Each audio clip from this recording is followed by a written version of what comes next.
Today I'm going to talk about the DUI defense of blood inaccuracy. What does that mean? Well, with blood tests, there's many things that can go wrong when you're dealing with the test itself. For example, if the officer uses an alcohol-based hand sanitizer before he puts on his gloves, one of the gloves will have the hand sanitizer on the outside and that has alcohol on it. Secondly, when the officer goes to clean the draw site, he's supposed to use concentric circles that get wider and wider and go to the outside, and he's supposed to use a betadine swab, not an alcohol swab. If he uses an alcohol swab, or if the alcohol hand sanitizer touches your skin, it's going to touch the needle and artificially inflate your reading. Thirdly, the Vacutainer. That's the device used to draw your blood. You've probably given blood at the doctor's office, and there's a clear vial. It has a vacuum, and they fill it up, and then they unplug it, and they plug a second one in, and it fills up. So when they're doing this draw, you have to make sure that the Vacutainer was not an expired Vacutainer. They actually have an expiration on the box, and we can look into that. You'd be amazed how many times that occurs. Next, the powder inside the vial. There's an anticoagulant and an anti-fermenter. If you take the vial, it's supposed to be inverted with the blood in it.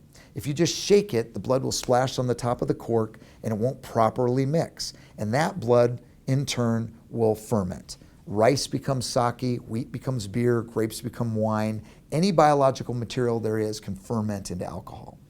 Next, the autosampler. They place your vial of blood along with 20 others on a round device called an autosampler. It's like a lazy Susan. They'll flick a switch and they'll leave, and overnight this thing will rotate. And the same needle will come down and puncture the top of each vial, and they'll suck out the air between the top of the blood and the bottom of the cork, and they'll shoot that into a breath testing device. No doctor on earth, no hospital on earth tests blood that way, but the government does because it's cheap, it's easy. Now, the problem with this is if there's any fermentation, obviously it'll artificially inflate your blood. Secondly, that needle that goes to the top and comes back up can smear with that tainted fermented blood and be transferred to the very next vial. They say it won't, but when you ask the criminalist, would you take that needle out and stick it into your arm? They always say no because they have doubts based upon the sanitation of the needle.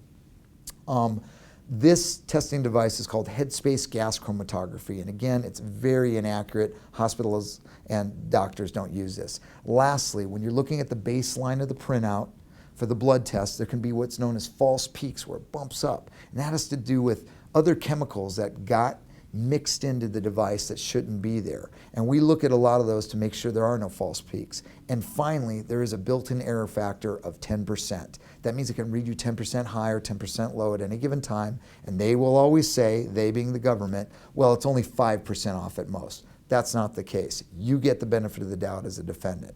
Now, if you had a DUI in which blood was taken and you want to challenge this, come and see us. You can go to our website, dmcantor.com, fill out a contact form, or give us a call, set a free initial consultation, come into our office for 30 minutes, doesn't cost you anything, and we will go over your case from top to bottom. We'd love to help you out.